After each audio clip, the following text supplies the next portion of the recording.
આમ આદમી પાર્ટીના એ નેતા જે પોતાને કહે છે હું વકીલ છું અને જનતામાં રોબ જમાવે છે, તે વકીલની વકીલાત ક્યાં ઘાસચારો ખાવા ગઈ છે?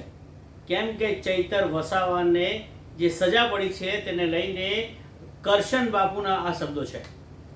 કોંગ્રેસના નેતા કરશન બાપુ ભાદરકાએ વિડીયો બનાવીને સોશિયલ મીડિયામાં કહ્યું છે કે હું ચૈતરભાઈ વસાવાને સમર્થન કરું છું અને જે ભાજપ સરકારે ચૈતર વસાવાને જેલ ભેગા કરે છે તેને વખોડું છું.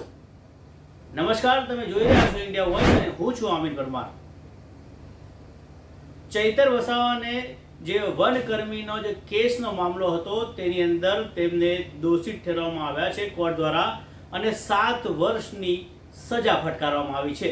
ત્યારે આ સજા ફટકાર્યા બાદ આજે કરશન બાપુ ભાદરકા દ્વારા એક વિડીયો વાયરલ કરવામાં આવ્યો છે. તેમને કહ્યું છે કે હું ચૈતર વસાવાને સમર્થન કરું છું અને ભાજપ સરકારે જે ચૈતર વસાવાને જેલ ભેગા કર્યા છે તેને વખોડું છું. તેમને તે પણ કહ્યું કે તે જે આમ આદમી પાર્ટીમાં કહે છે કે હું વકીલ છું અને લોકોમાં જઈને મોટી મોટી ડંફાસો મારે છે, તેઓ કોઈનું પણ નામ નથી લીધું, પણ કહ્યું છે કે એ વકીલ ક્યાં ગયા, એ વકીલાત તેમની ક્યાં ગઈ, ક્યાં ઘાસચારો ખાવા ગઈ છે, તેવું કરશન બાપુએ વિડીયો બનાવીને આ સોશિયલ મીડિયામાં કહ્યું છે. તેમને ચૈતર વસાવાને સમર્થન કર્યું છે, બિન રાજકીય રીતે સમર્થન કર્યું છે. તો આવો સાંભળીએ શું કહ્યું કરશન બાપુએ. જય જય જય જય જય જય જય આદિવાસી, જય જોહર. ચૈતરભાઈ વસાવા અને એમના પરિવારને બિન રાજકીય રીતે વ્યક્તિગત સમર્થન કરું છું અને બીજેપીએ પોતાના સ્વાર્થ માટે લોકશાહીની ગરિમા ધારાસભ્યને જે રીતે પાડવાનો પ્રયત્ન કર્યો છે એ સમગ્ર પ્રક્રિયાનું ખંડન કરું છું, વિરોધ કરું છું. સાથે સાથે આદિવાસીઓ માટે અવાજ ઉઠાવનાર એ ચૈતરભાઈ અને એમના જે કામ કરવાની પદ્ધતિ છે એ ક્યાંક ને ક્યાંક બીજેપીને આંખમાં કણાની જેમ ખૂંચી અને એટલા માટે આદિવાસીઓ ઉપર બીજેપીનો છંટકાવ કરવા માટેની આ ચાલ છે, જેનો વિરોધ કરું છું. સાથે સાથે આમ આદમી પાર્ટીને પણ મારે કહેવું છે અને આમ આદમી પાર્ટીના સત્ય ને વરેલા જો કોઈ કાર્યકર્તા અને નેતા હોય તો એમને પણ કહેવું છે કે તમારી પાર્ટીના કહેવાતા વકીલ નેતાઓ જે વકીલ છું એવું કહીને ખેડૂત અને આમ લોકોમાં રોફ જમાવા જાય છે. ચૈતરભાઈના કેસમાં એ વકીલાતની હોશિયારી ગઈ ક્યાં? શા માટે તાકાતથી લડી ન શક્યા?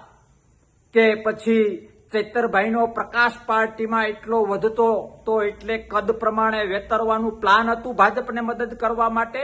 એનો જવાબ લોકશાહી પ્રેમી અને કોઈ પણ બંધારણી પ્રેમી માંગે છે એ આપવો જોઈએ.